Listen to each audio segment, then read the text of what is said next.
नमस्कार, उत्तराखंड न्यूज में आप सभी का स्वागत है। मैं हूं आपके साथ सपना। हरिद्वार में दिशा समिति की बैठक का आयोजन किया गया। उत्तराखंड के पूर्व मुख्यमंत्री और सांसद त्रिवेंद्र सिंह रावत ने अधिकारियों के साथ बैठक की। हरिद्वार के CSR हॉल में सांसद ने इस महीने में दूसरी बार दिशा बैठक की। इस दौरान केंद्र सरकार की तमाम योजनाओं की समीक्षा की गई। मीटिंग में हरिद्वार जिले के तमाम विधायक, क्षेत्रीय जनप्रतिनिधि, जिला प्रशासन और तमाम विभागों के अधिकारी मौजूद रहे।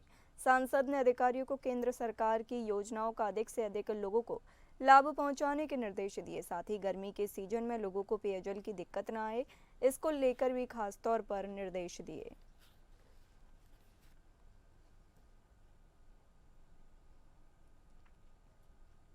तो उनका गोबर है, वहां पर जो डिग्रेडेबल वेस्ट है उससे बायोगैस तैयार करके और वो अपनी विद्युत की आपूर्ति भी करते हैं। पशु आहार जो चैप कटर होते हैं उसके लिए भी उनका प्रयोग होता है और खाना बनाने के लिए, रोशनी के लिए उसका उपयोग होता है। तो उसको लेकर के मैंने कहा है कि अगर हमारे, विशेषकर हमारे शहरी क्षेत्रों में जो डेयरी संचालक है उनके पास इतनी जगह नहीं होती और उनको उसके गोबर की भी आवश्यकता नहीं होती है, तो विशेष करके उनसे मैंने कहा कि अगर उससे हमारी नालियां भी साफ रहेंगी, नालियां चौक नहीं होंगी और जो वेस्ट है वो व्यस्ट में भी तब्दील किया जा सकता है। देहरादून में डीएम एसएसपी ने निरीक्षण किया। बता दें, देहरादून के जिलाधिकारी सविन बंसल ने एसएसपी देहरादून अजय सिंह के साथ ISBT फ्लाईओवर सुधारीकरण एवं ड्रेनेज कार्यों का स्थलीय निरीक्षण किया। जिलाधिकारी ने निर्देश दिए कि सभी 15 चैम्बर्स, ढक्कन रोड, ब्लैक टॉप, विद्युत लाइन, भूमिगत ड्रेनेज, सीवरेज लाइंस की सफाई कार्य 5 जून तक पूर्ण हो जाने चाहिए। UPCL को विद्युत भूमिगत करने हेतु दिन कार्य करने के लिए सशर्त अनुमति देते हुए समयबद्ध कार्य पूर्ण करने के निर्देश दिए। जिलाधिकारी ने समस्त कार्यदायी संस्थाओं को चेतावनी देते हुए कहा कि रोड, ब्लैक टॉप के उपरांत यदि सड़क खुदाई की गई तो संबंधित के विरुद्ध कड़ी कार्रवाई की जाएगी। वर्षों से शहर की एंट्री पॉइंट ISBT पर मानसून सीजन में नासुर बने ISBT चौक अब जलमग्न नहीं होगा।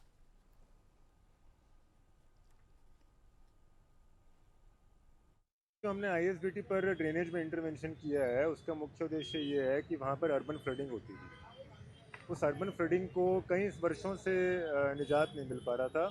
अनफॉर्चुनेटली हमारे उच्च अधिकारियों को और इवन ऑनरेबल CM को भी वहाँ पर मानसून फ्लडिंग में जन समस्याओं को सुनने और प्लानिंग करने के लिए ज़मीन पर उतरना पड़ रहा था। सो उसका निदान ऑनरेबल CM के निर्देशन में अब हमने ऐसे किया कि एक आउटफॉल ड्रेनेज दे दिया जहाँ से वहाँ पर पानी कलेक्ट होता था।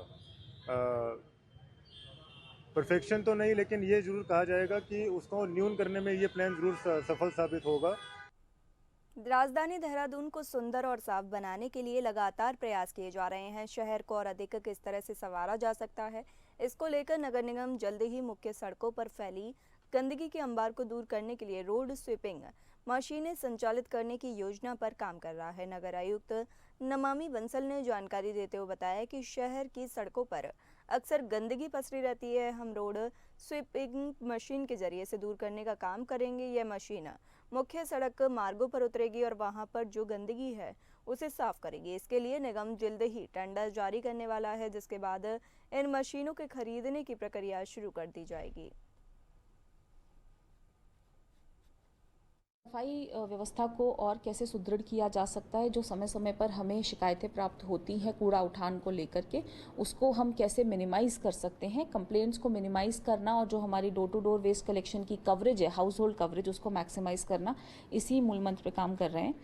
प्रयास किया जा रहा है कि जो हमारे जितने भी हाउस होल्ड्स हैं उसके अनुपात में प्रोपोर्शनली हम अपने डोर टू डोर कलेक्शन के व्हीकल्स की संख्या को बढ़ा सकें और साथ ही साथ कुछ एडिशनल ट्रैक्टर ट्रॉलीज भी डिप्लॉय करके जितने भी हमारे GVPs हैं उनको हम पूरी तरह से देहरादून शहर से हटा सकें। इसी दिशा में प्रयास करने के लिए आज की बैठक में ये पूरा कार्य योजना तैयार की गई है कि किस प्रकार से हम अपनी सफाई व्यवस्था में और सुधार लाएं और प्रयास करें कि देहरादून और साफ, स्वच्छ और सुंदर दिखे। इसी के साथ ही ज्यादा जानकारी के लिए हमारे संवाददाता सतीश कोठारी हमसे जुड़े हैं। आपसे जानेंगे, नगर निगम कब तक टेंडर जारी करेगा?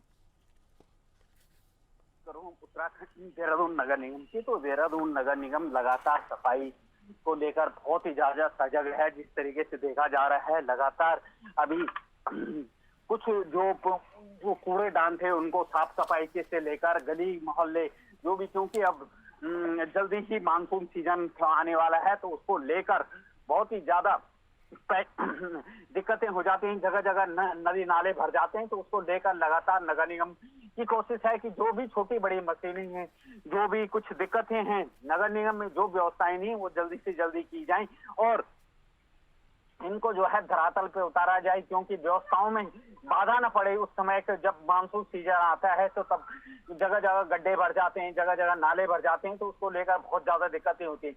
तो जल्द ही टेंडर होने वाले हैं इसको लेकर कि कहीं भी कोई बाधा न हो।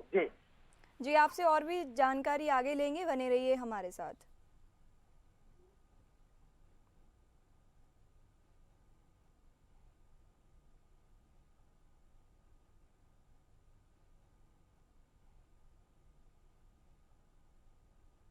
मसूरी में ऑपरेशन सिंदूर की सफलता पर तिरंगा यात्रा निकाली गई। भारत के पाकिस्तान के खिलाफ भारत द्वारा की गई कार्रवाई और वीर सैनिकों को नमन करने के लिए यात्रा का आयोजन किया जा रहा है, जिसमें मसूरी विधायक और कैबिनेट मंत्री गणेश जोशी, भाजपा युवा मोर्चा के राष्ट्रीय उपाध्यक्ष सहित तमाम आला अधिकारी मौजूद रहे। विभिन्न स्कूलों के छात्र छात्राओं, विभिन्न राजनीतिक संगठनों और सामाजिक संस्थाओं ने भाग लिया। तिरंगा यात्रा का आयोजन टेहरी बस स्टैंड से शुरू किया गया, जो घंटाघर होते हुए माल रोड से गांधी चौक तक पहुंची, जहां पर कैबिनेट मंत्री गणेश जोशी ने सभा को संबोधित किया। इस अवसर पर भारत माता की जय और प्रधानमंत्री नरेंद्र मोदी की फोटो और स्लोगन लिखे बोर्ड लेकर चल रहे थे। इस दौरान तिरंगा स्वाभिमान यात्रा का जगह जगह पर स्वागत किया गया। स्कूली बच्चों द्वारा भारत माता की जय और भारतीय सेना के अदम्य साहस और वीरता और पहलगाम हमले में निर्दोष लोगों की हत्या में शामिल लोगों को कड़ी सजा देने की मांग की गई। पूरा मसूरी यहाँ मॉल रोड पर निकला है अपने जवानों को, अपनी सेना को ये एक मैसेज देने के लिए कि हम हर पल आपके और आपके परिवारों के साथ खड़े हैं।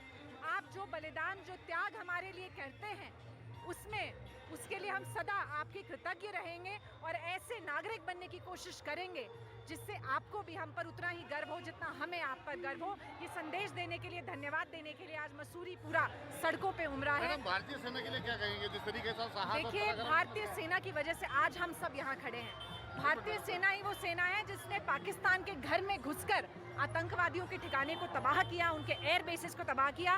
भारतीय सेना को मैं नमन करती हूँ और मैं हर एक उस सैन्य परिवार को भी नमन करती हूँ जो अपने बच्चों को सेना में भेजते हैं और इस परंपरा को आगे बढ़ाते हैं। ठीक है मैम, थैंक यू।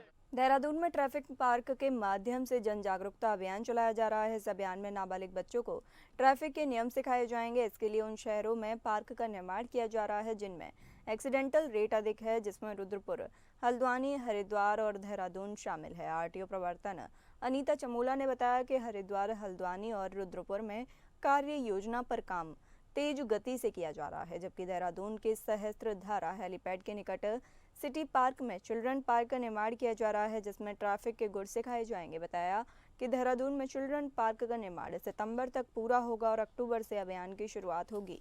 उन्होंने कहा कि चिल्ड्रन पार्क में 5 से 14 साल के बच्चों को जागरूक किया जाएगा, जिसके तहत एक समय में 200 बच्चों में जागरूकता फैलाई जा सके। इसके साथ ही बच्चों को ऑडियो विजुअल शॉर्ट फिल्म भी दिखाई जाएगी, जिसके साथ ही गाड़ी में चढ़ते और उतरते समय, बैठते समय किन बातों का ध्यान रखना है, ये भी जागरूकता बताई जाएगी।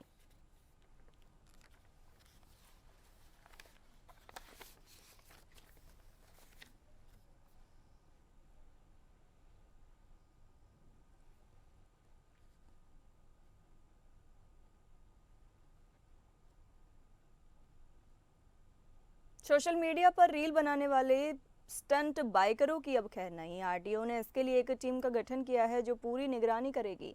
आरटीओ संदीप सैनी ने बताया कि कुछ स्टंट बाइकर जो सोशल मीडिया पर रील बनाने के लिए सड़कों पर नियमों की अनदेखी करते हैं और सीसीटीवी कैमरा से बचने के लिए नंबर प्लेट पर टेप से नंबर को छुपा देते हैं।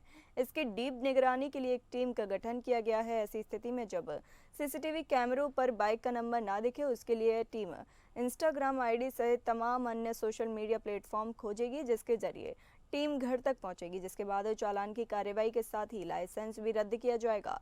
उन्होंने बताया कि सोशल मीडिया के जरिए बड़ी संख्या में लोग इंस्पायर होते हैं, जिससे लोगों को जान का खतरा हो सकता है। इस वजह से निगरानी टीम का गठन किया गया है।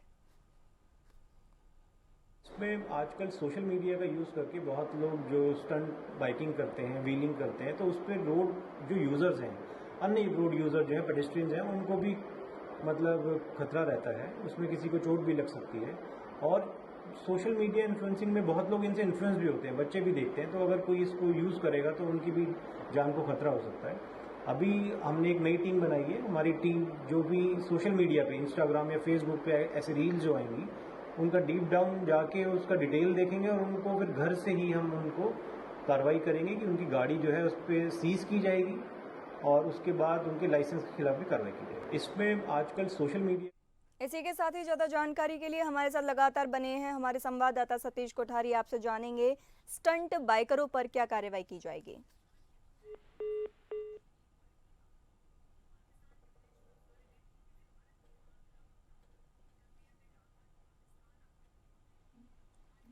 शायद संपर्क नहीं हो पा रहा है उनसे, हम आगे और भी जानकारी फिर से संपर्क करने की कोशिश करेंगे।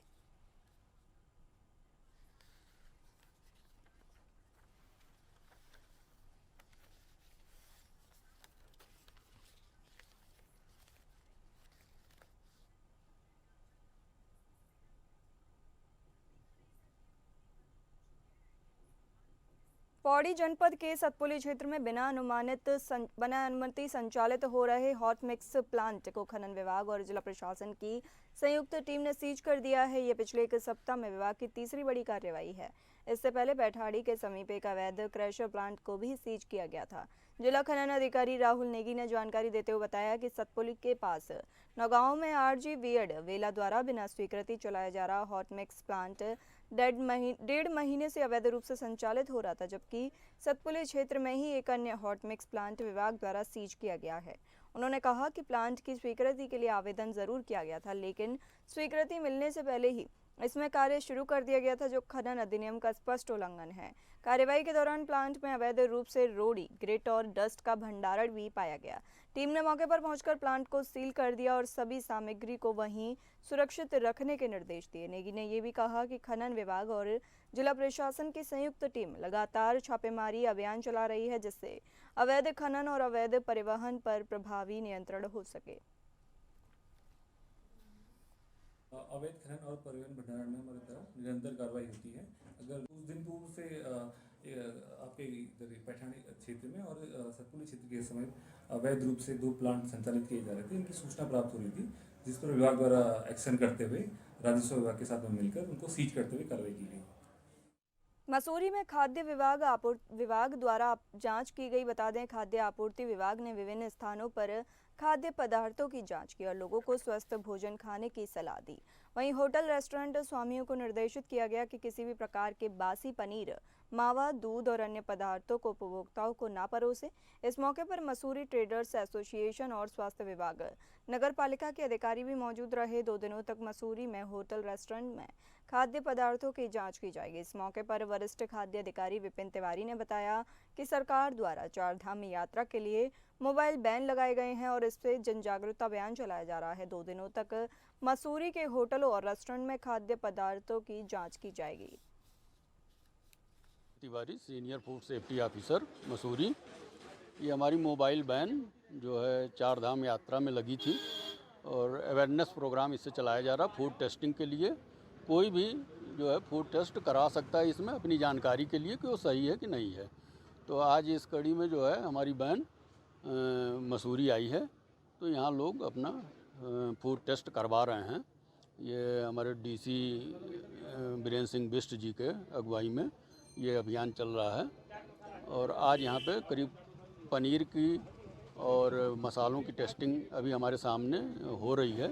तो अभी तक तो जितने भी सैंपल आए हैं वो सब सही पाए गए हैं। अभी और आगे यहाँ पे आज पूरे दिन या पूरी रात यहाँ रहेगी।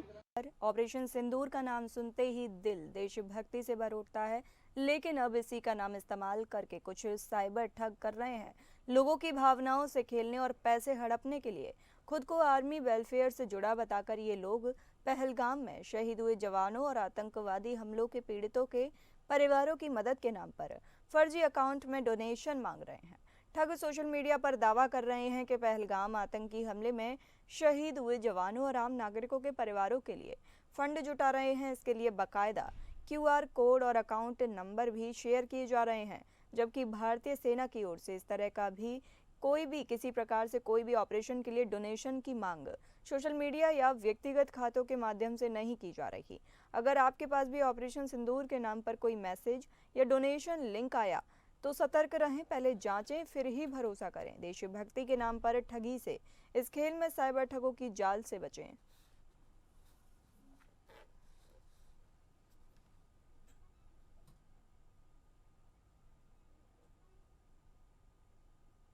इसी के साथ ही ज्यादा जानकारी के लिए हमारे साथ सतीश कोठारी लगातार बने हुए हैं। आपसे जानेंगे साइबर ठगों पर क्या कार्रवाई की जाएगी और इससे बचने के लिए सरकार द्वारा क्या कदम उठाए जाने चाहिए। देखिए, मैं बात करूं ऑपरेशन सिंदूर की तो एक ये बहुत बड़ा मिशन था जो ये देश की जो आर्मी है उन्होंने बहुत अच्छी तरह से निभाया, लेकिन कुछ लोग उस पर दुरुपयोग भी कर रहे हैं, कुछ लोग उसको बदनाम कर रहे हैं और इस तरीके की जो साइबर ठगी के मामले सामने आए हैं तो बहुत सारे लोग अपना अकाउंट बनाकर लोगों को गुमराह कर रहे हैं, लोगों को ये कह रहे हैं कि जो शहीद हुए उनके लिए आर्थिक मदद की जाए। इस तरीके को लगातार जो सोशल मीडिया पे चला रहे हैं तो ये बहुत ही ज्यादा दुर्भाग्यपूर्ण है और जो साइबर क्राइम और SSP देहरादून और ऐसे हर जिले के SSP ने सभी या DGP ने निर्देश दिए गए हैं कि अगर इस तरीके से कोई भी ठगी का मामला सामने आता है, इस तरीके को कोई ठग पकड़ा जाता है तो उसके खिलाफ ठोस कार्रवाई की जाएगी, ना कि कोई लापरवाही बरती जाए। क्योंकि इस तरीके से सेना को बदनाम करना, इस तरीके से लोगों को, देश को बदनाम करना, लोगों को बदनाम करना बहुत ही ज्यादा जुर्म है और इस तरीके से कृत्य करने वालों को कठोर से कठोर कार्रवाई की सजा दी जाए। जी बहुत बहुत धन्यवाद सतीश, ये जानकारी हमें देने के लिए।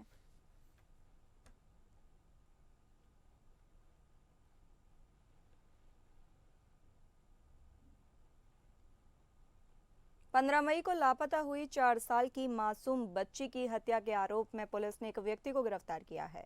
हरिद्वार पुलिस ने घटना का खुलासा करते हुए बताया कि 4 साल की बच्ची की हत्या के मामले में पुलिस ने करीब 700 CCTV कैमरों को खंगाला, जबकि आरोपी के मूल पते भर भी उसका पता नहीं चला था।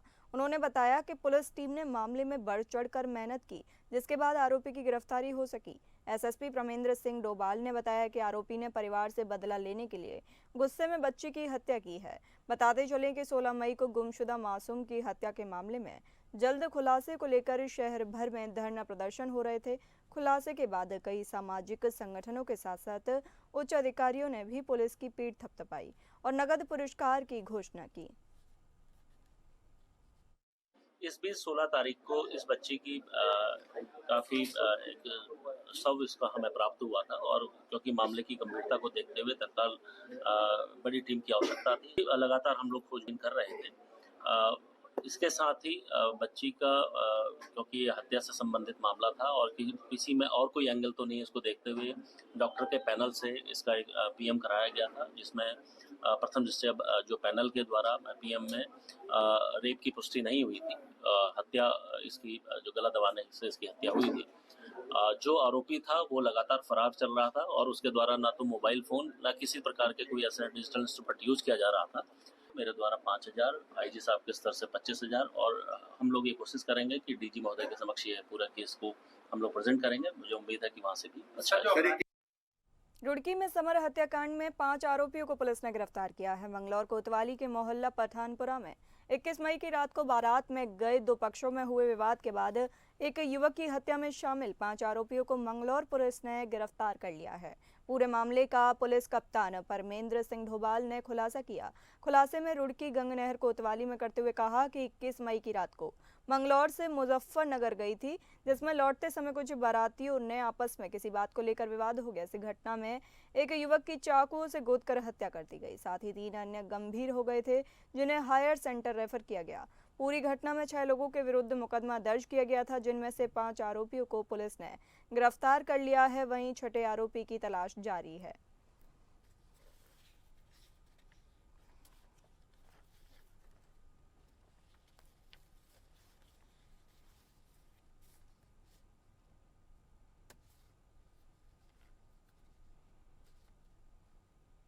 रुड़की में नशा तस्कर को पुलिस ने गिरफ्तार किया है। बता दें, नशा मुक्त देवभूमि 2025 अभियान के अंतर्गत पुलिस मुख्यालय स्तर से अवैध मादक पदार्थों और नशा तस्करों की धरपकड़ हेतु अभियान के तहत वरिष्ठ पुलिस अधीक्षक के आदेश अनुसार पथरी पुलिस द्वारा नशा तस्करों के विरुद्ध लगातार अभियान चलाकर छापेमारी की जा रही है। इसी क्रम में आज सुबह चेकिंग के दौरान गुर्जर बस्ती तिराहा फेरूपुर के पास एक आरोपी मोहम्मद अतीफुद्दीन के कब्जे से करीब 308 ग्राम अवैध ग्राम स्मैक बरामद हुई।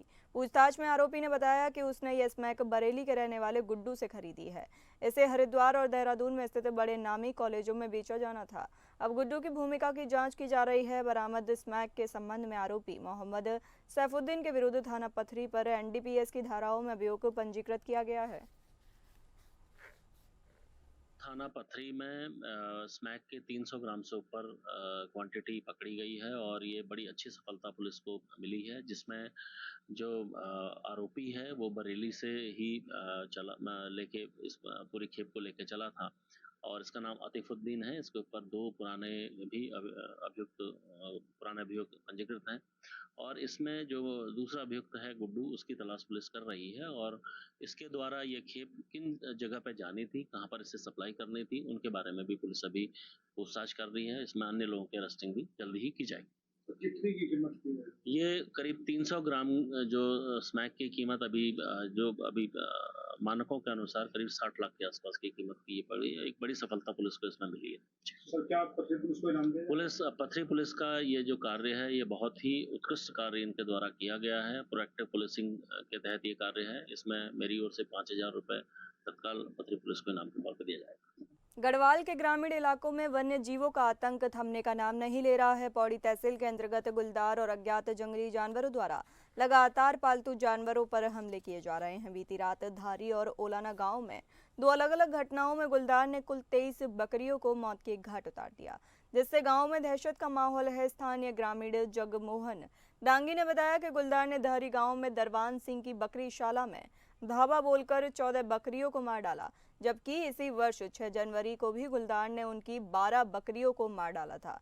पशुपालक दरबान सिंह की आजीविका का एकमात्र साधन बकरी पालन है और बार-बार हो रहे इन हमलों से उनका जीवन पूरी तरह प्रभावित हो रहा है। जबकि ओलना गांव में भी गुलदार ने त्रिलोक सिंह की गौशाला का दरवाजा तोड़कर भीतर मौजूद बकरियों पर हमला किया।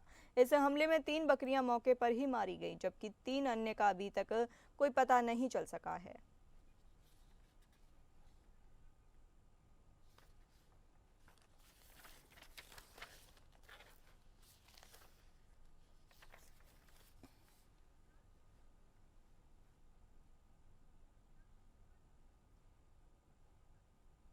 श्री हेमकुंड साहिब यात्रा की शुरुआत हो गई है। बता दें, हेमकुंड साहिब यात्रा के लिए आज गुरुद्वारा गोविंद घाट से पंच प्यारों की अगुवाई में श्रद्धालुओं का पहला जत्था रवाना हुआ। नरेंद्र बिंदा अध्यक्ष हेमकुंड साहिब ट्रस्ट गुरुद्वारा प्रबंधक सेवा सिंह और बीकेटीसी के उपाध्यक्ष ऋषि प्रसाद सती ने जत्थे को रवाना किया। प्रस्थान से पहले गोविंद घाट गुरुद्वारा दरबार हॉल में श्री अखंड पाठ, कीर्तन तथा सर्वत के भले के लिए गुरु चरणों में अरदास की गई। हेमकुंड साहिब के कपाट 25 मई को खोले जाएंगे। श्रद्धालुओं की यात्रा को सुगम एवं सुरक्षित बनाने के लिए राज्य सरकार एवं जिला प्रशासन द्वारा यात्रा मार्ग पर विभिन्न व्यवस्थाओं को लेकर पुख्ता प्रबंध किए गए हैं।